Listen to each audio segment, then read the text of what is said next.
Good morning বন্ধুরা। আজকে একটু দেখাবো বাবা টবে যে ফুল গাছ লাগিয়েছে এবং লঙ্কা চারা লাগিয়েছে, সেটার ফলনটা হয়েছে। এটা হচ্ছে আমাদের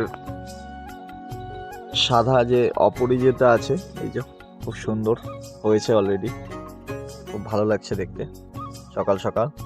আর এটা হয়েছে তুলসী গাছ। এই হচ্ছে বোম্বাই লঙ্কা, এটা একদম টবের মধ্যেই আছে। এই দেখো লঙ্কা হয়েছে, সুন্দর সুন্দর লঙ্কা। এটা ছোট লঙ্কা। আর এই যে অনেক দিন পরে একটা জবা ফুটেছে। এমনি আমাদের রয়েছে আরো গাছ জবা। আর এই যে একটা বেগুন গাছ হয়েছে, দুর্দান্ত টবের উপরে।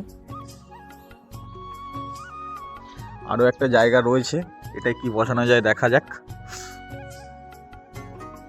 বেশ ভালো লাগছে না? কি বলো তোমরা?